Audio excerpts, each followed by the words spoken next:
Hello les pros et les membres de la formation au skate, on se retrouve dans une nouvelle vidéo donc avec le game of skate des youtubeurs. Alors ce qu'on peut voir dans cette vidéo, donc la différence, et ça c'est ce que vous ne faites pas vous dans la formation, et ce que je vois dans le chat, c'est quand vous skatez en flat, ne skatez pas dans un espace restreint mais prenez large. Et ce qu'on peut voir, c'est toujours plus facile.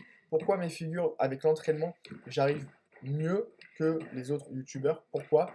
Parce que je me suis bien entraîné et toujours je skate large, je prends mon temps.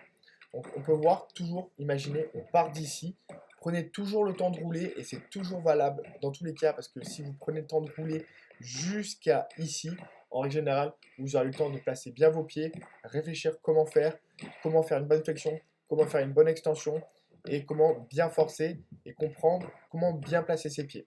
Si on monte sur le skate, donc là on monte sur le skate, on fait la figure, ça va toujours être plus compliqué que si on prend bien le temps de rouler. On prend le temps de rouler et on y va.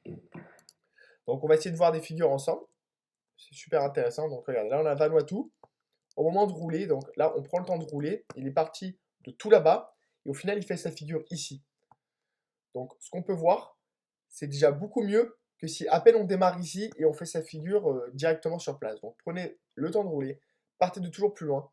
Et je conseille quand même 10 mètres en règle générale pour pouvoir à chaque fois essayer une nouvelle figure. Comme ça vous vous entraînez à rouler au mieux. Surtout si on skate dans un espace large, ça va beaucoup aider. Là ce qu'on peut voir, donc on a Charlie. Le problème, il connaissait pas trop sa figure, il a pris un bon angle, il connaissait pas trop sa figure, il n'a pas pris non plus très large, il était assez serré et dans un espace assez restreint. Donc on peut voir le fait de toujours d'avoir des obstacles autour, ça peut perturber, c'est possible. Donc n'hésitez pas à toujours prendre plus large, comme ça vous skatez dans un espace large, il n'y a aucun obstacle qui va vous gêner et surtout vous pouvez prendre un très bon élan pour une bonne replaque, vous allez mieux réussir vos figures. Et ça, c'est valable dans 90% des figures que vous m'envoyez sur Instagram. Vous skatez trop dans un espace serré et vous ne roulez pas assez et prenez beaucoup plus large. Allez, on se retrouve dans les prochaines vidéos. Si vous avez des questions, n'hésitez pas et surtout skatez bien.